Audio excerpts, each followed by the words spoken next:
Welcome to Satsang.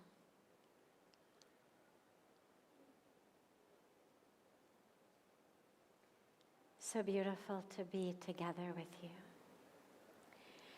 And we haven't taken one of our questions that comes in advance. In the last many days, we've been in the midst of holy activity, but usually we begin satsang with a question that comes in advance from our family joining us online through this beautiful gift of technology. So we'll go back to that tradition, and then we'll open it up to any questions that anyone here has. And they will put, bayag microphone laga denge hai na? Perfect. And they're just getting a microphone that they will put here in the middle.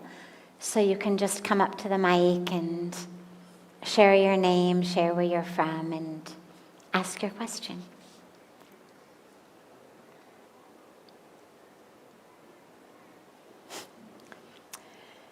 Sadhviji, I want to ask you if you always make good assumptions about people and think good about them, even if people break your trust or make a fool out of you.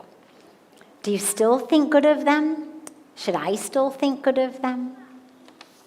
This is asked by our sister Ankita.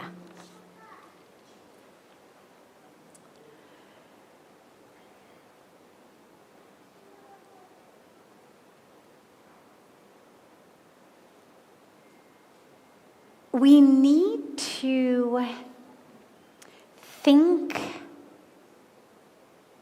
positively, but I'm going to give a caveat to that in a moment. But for right now, we need to think positively, not because what someone has done or how they act is actually something that we should feel okay about. But we need to do it so that our heart and our mind don't end up getting polluted and tainted and harmed based on other people's actions. And this is a really important distinction. It's not that we are saying be blind. It's not that we're saying be naive or be stupid or don't see what people are doing. It's also not saying approve of what they're doing or support what they're doing or encourage what they're doing or even in some cases continue to be with them. There's many times that people do things, especially when they do the same thing over and over again, that harms us, that we realize I can't be in this situation anymore. It isn't healthy. So saying to think good or to think well or to think positively does not mean that we ignore what's going on. It doesn't mean we approve of what's going on. It doesn't mean that we condone it. It doesn't mean that we stay in it. But it really means one thing and one thing only. My own heart, my own mind, is the world, the inner world that I live in. And as anyone who's ever gone to a meditation retreat or an ashram or the top of a mountain or a beautiful beach on the ocean front, only to discover that they're still stressed, or they're still angry, or they're still jealous, or they're still greedy, or they're still suffering from the games of their mind. Anyone to whom that's ever happened, which I imagine is all of us, because our minds come with us, and whether we're sitting on the top of a mountain, or on a beach, or at a meditation retreat, or in an ashram, if we are plagued by anger, resentment, judgment, pain, aggression, jealousy, whatever it may be, guess what? It comes with you. The airlines don't even charge extra for you to take it. It's considered free luggage, free baggage. And so we're stuck with it everywhere. Meaning you could be in the most beautiful place. You know, the Dalai Lama said something beautifully. He said, you could have the most beautiful penthouse suite on the top of the tallest building in town. But if you're depressed, all you're going to do is look for a window out of which you can jump. So wherever we are, we take ourselves with us. And the reason that this is so important is that our own mindset is the only thing that is with us other than our physical bodies, 24/7. The rest of the people in our lives, the positive influences, the negative influences, the ones that we wish we could have more time with, the ones that we wish we could have less time with, they're all with us for a certain period of time. Even if you work together, live together, sleep together, well, surely you each, go to the toilet separately. Surely there are moments where one of you runs an errand, or we are with our own minds more than we are with any other being on this planet. And so to make our minds our friends, to make our inner world a place that's conducive to peace, to joy, to wellness, is one of the most important things.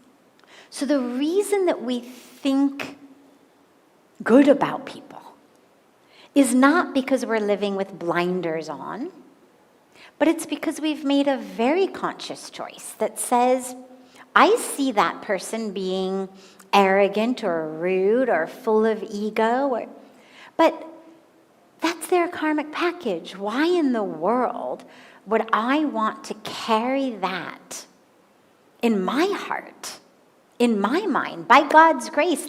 That's not my karmic package. Thankfully, that's not a problem I have. Why would I want to make it my problem? And when we take on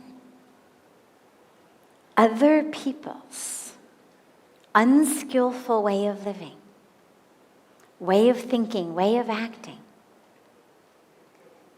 we're literally taking on their karmic package, making it our own.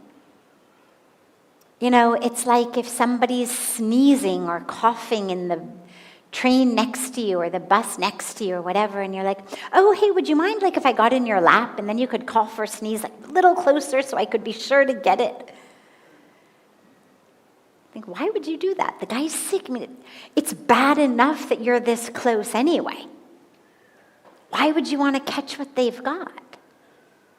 We put on masks, we, kind of go like this, or we turn our head when they cough, or we try to change seats. You feel compassion for them, but why in the world would you want to take on their illness? Same thing. So think well, think positively, not to gloss over what people are doing, not to repress or deny or suppress, but to keep your heart and your mind positive, joy-filled, peaceful. And when I say positive, I'm going to keep emphasizing this because otherwise we end up with spiritual bypasses. Positive doesn't mean, don't tell me what's going on in the news because I need to stay positive. It doesn't mean I'm going to stay friends with, connected to this person who's doing not only things that annoy me, but actually really harmful things, just because I don't want to think about it. That's not spiritual, and it's not what positive thinking really means. Positive thinking does not mean we ignore the obvious. Swami Dayananda Saraswatiji, who has since left his body tragically, but used to live in the ashram right across from us, across Ganga, was with us, used to come for our international yoga festivals. And one year, I'll never forget, somebody asked him about positive thinking and how to be more positive. And he said, I have a friend. And he said, my friend is very fat. And he said, my friend's doctor told him that you better cut out the sugar, you better cut out the fat, because you are fat and you've got high cholesterol and high blood pressure and your teeth are falling out. And if you don't do something, you're going to die. Cut out the sugar, cut out the fried foods. And he said, and one day, I saw my friend eating a donut. And he said, I asked him, friend, why are you eating this donut? I thought your doctor told you to cut out sugar and cut out fried foods. And he said, and my friend told me, oh, Swamiji, I'm practicing positive thinking. See, the donut has two parts. There's the outside part that's full of fried flour and sugar. He said, and sure, if I was thinking about that, I would be getting fat and the calories and all of that. He said, but see, Swamiji, positive thinking has taught me, there's a hole in the middle. And so I'm just thinking about the hole in the middle of the donut. Nothing's going to happen to me. So he clearly told the story, one of my favorite, as a way of gently and lovingly essentially mocking the entire idea of positive thinking. Because when so many of us think about it, we think about it in that way. That it's just a denial of truth in a way that is just blocking us in an unhealthy way from truth. So that's not what we're meant to do. But what we are meant to do, even if it means leaving relationships, changing jobs, changing simply the boundaries in a relationship. Hey, this isn't okay. Or I need this. Or here's how things have to be. No matter what we need to do on the outside level, we don't hold anger, judgment, negativity, criticism, jealousies, all of these things, we don't hold them in our hearts against someone. Because all that does is make their bad karma our karmic package. Because then I've polluted my mind and heart. So if somebody, as Ankita says, if they break your trust and make a fool out of you, should you think good of them? Yes, but you may not want to be friends with them anymore. Don't carry negativity in your heart, because that just makes your heart negative. But if they break your trust and they make fools of you, that may be a very unhealthy relationship. And you may need to excuse yourself from it or set some clear boundaries. But don't allow what they did by breaking your trust or making a fool of you. Don't allow your anger at that or your grudge about that to change your heart.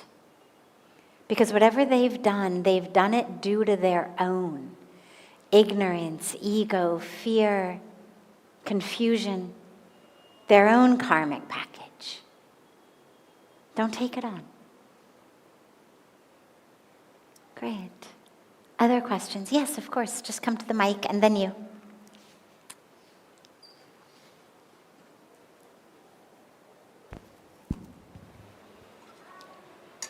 Namaste, Sadhviji. Namaskar. I am Shayoni from India. So my question is, how can we identify the purpose of our life? Like, this is the purpose, I need to do this. Because there are too many things which are happening with us, like various jobs, various things. Like, then how can I identify that, yes, I need to work in this path?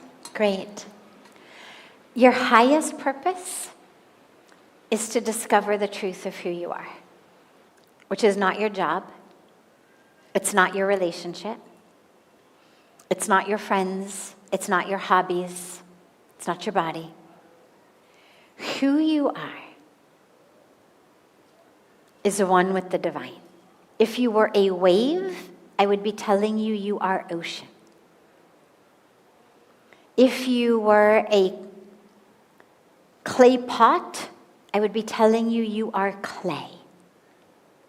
If you were a golden bracelet, I would be telling you you are gold. Doesn't mean that there can't be a beautiful bracelet. Doesn't mean that there can't be a nice pot. Doesn't mean that you can't have a great career, wonderful relationships. And they can also play important roles in the Dharma that you have come onto earth with. But the highest Dharma is to realize who you are. We call it God realization, self-realization, Atma Darshan, whatever you call it. Enlightenment, awakening. But to realize that. Once you know that, then whichever career you take, you'll be able to use that as a way of expressing the truth of who you are. Whatever relationships you get into, you'll be able to go into them from a place of fullness, of self-knowledge, so you don't become one of those people who's like, you ruined my day. I was so happy, and then you said, then you don't become one of those people. Because then nobody has the power to ruin your day. Because then you're just moving through the world. Engaged, absolutely. Connected, absolutely. Sincere, absolutely. But anchored, grounded in remembrance. It's not about becoming divine. It's about remembering we are divine. The wave remembering its ocean. Most of us live our lives like, oh, I'm the biggest wave and see all these people surfing on me, or oh, I'm such a little small wave and nobody even notices me, and even little kids don't run away and I'm nothing. And we live our lives with those sorts of identifications. But whether you are the little wave, the big wave, the surfer's favorite wave, the ignored wave, you're ocean. And that's the purpose of your life. And then figure out how to use whatever time you have here, whatever resources you have, whatever abilities you have, your time, your talent, your technology, use them to share love and share peace. Make sure that whatever you're doing, that it is something that is having a ripple impact of good on the planet. Doesn't mean you can't make money, doesn't mean that you have to just open up an NGO. There's lots of ways for our careers to benefit people. Find one. And then make sure in all your relationships that everyone who interacts with you, whether they live with you or sell you, a bag of carrots at the grocery store, that they are better for having had that interaction, that you have brought, even momentarily, a smile, an exhalation, some peace, a moment of presence, a moment of seeing, of acknowledging to everyone's life. Yeah. Yes.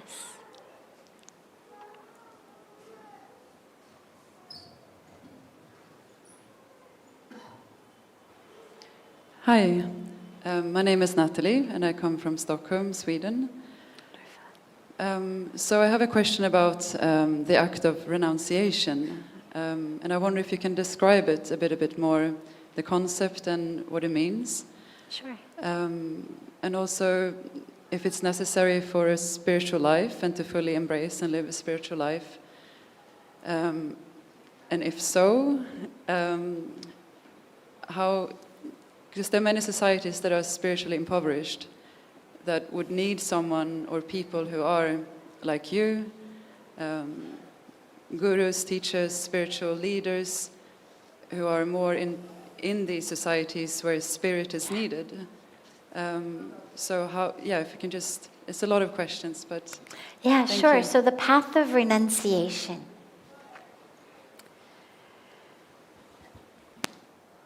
So this color of saffron, in the Sanatan Dharma tradition, is the color that those of us who have chosen to take paths of monastic renunciation wear. If you see people in this color, you can be pretty sure that they are on a path of renunciation, that they are a monk or they are a nun, what we call sannyasis. When we take our vows of renunciation, they are vows of renouncing things like sex, those sorts of romantic relationships, personal ownership in a way of like, this is mine, attachments. That idea of these are my people, those are not. That's when you'll hear about a renunciation of family. It's not a renunciation of family as though I embrace everybody, but I push away my family. It's a renunciation of the lines between these are mine and these are not. Most of us have a sense of like, this is my family, these are my peeps, and everybody else is other. This is us, that's them. So it's a sense of renunciation of that. But here's the thing. Giving up sex, giving up ownership, it doesn't automatically make you a deeply spiritual person. And there's lots and lots and lots of spiritual people throughout history who were householders, having sex, owning things. So it's an oversimplification to believe that somehow giving up what we call worldly things will make you more spiritual. And that if you haven't, you are doomed to a life of not being spiritual. And our scriptures make it really clear. If you look at the Hindu scriptures, almost all of the divine incarnations, including Bhagwan Krishna, Bhagwan Ram, the main ones, almost all of the rishis, and the sages, not all, but almost, a huge majority, were householders. Traditional India, when kids would go off to gurukuls, there'd be the guru and the guruma, and it was not a sannyasi. It is one choice of life, like in all of the world's religions, or most of them.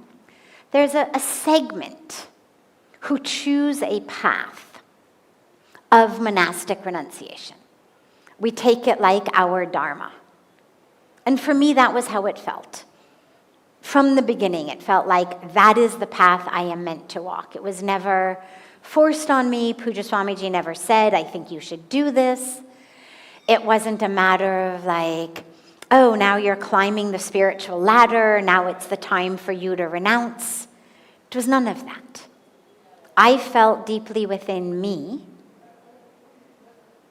that that was very clearly the next step of my life. And one of the ways that I knew that it was true was it was actually quite easy. I was not an abstainer by habit, and if it had been difficult, I'm not sure I would have done it. I was 29 when I took vows of renunciation. So if it had been difficult and it had felt like I was giving up things that really mattered to me, I don't think I would have done it. But one of the ways that I knew it was so clear that it was my Dharma was how easily and nearly effortlessly I gave it up. People used to say to me,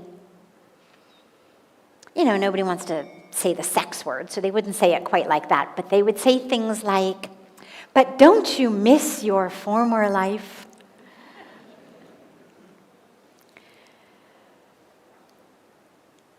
Don't you ever miss things?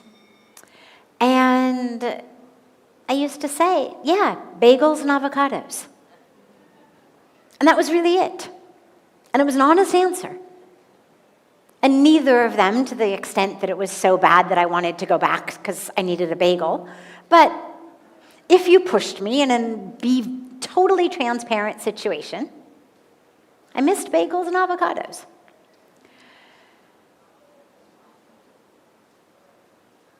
For people for whom that is not their Dharma, which is the vast, overwhelming majority of people, including the overwhelming majority of spiritual people,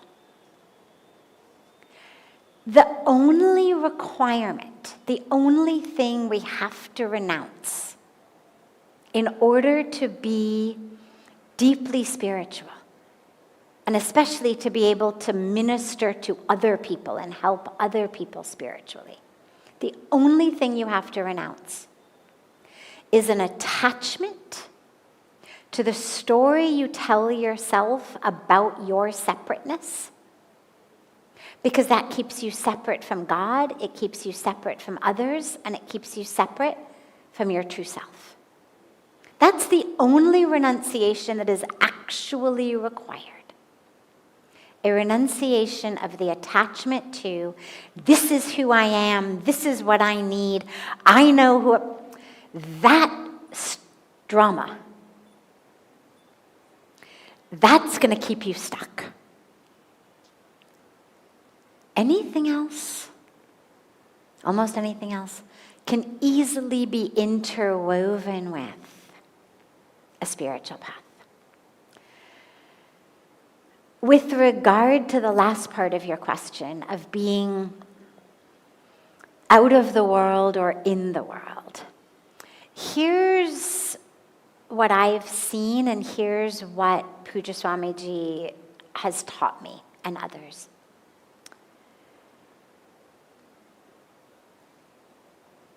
There are times for all of us, not only the renunciants of us. There are times for all of us where in order to really deeply reconnect with the core truth of who we are, in order to really re-remember, not just in our minds, but in every aspect of us, that we are one with the divine, it's very useful to step out of the drama for a little while.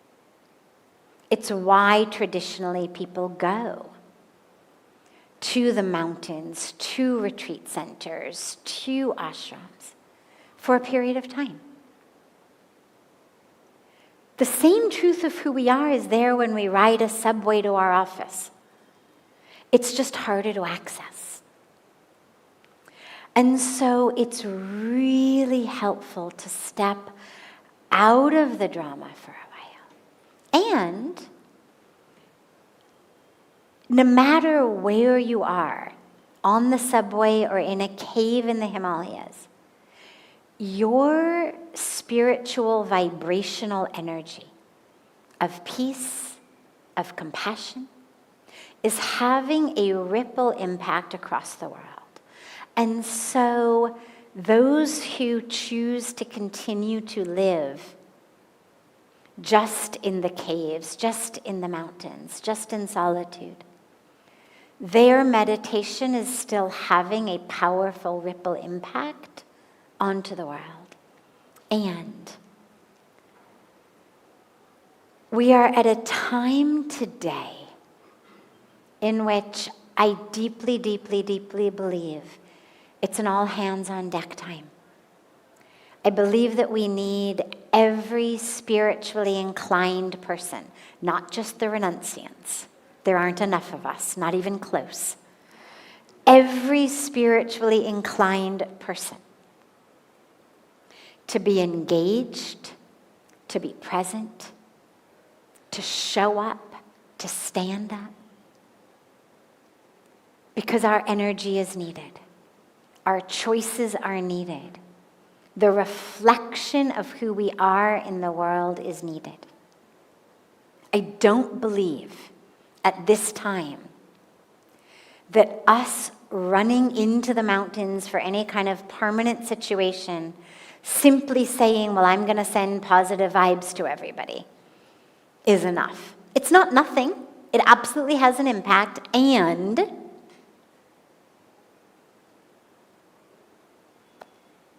we need more right now. So, to me, we are all being called upon to show up, which means whatever your path is, make sure that your batteries are charged. If you feel like your dharma is that, where you're going to be more effective to yourself in your expansion and growth and to the planet, by fully pulling away from all things of the world in terms of families and jobs and ownership and sex and relationships and whatnot, welcome. And if not, wonderful. Either way, no problem. But make sure that you renounce from that story and attachment and separation. Because all that does is keep us stuck in ourselves. And we suffer. And then we're not able to be those clear channels of peace for the world. Yes, beautiful. Have a beautiful rest of your evening, everyone. A beautiful and happy Holi. And I look so forward to being together with you all tomorrow. So much love to you.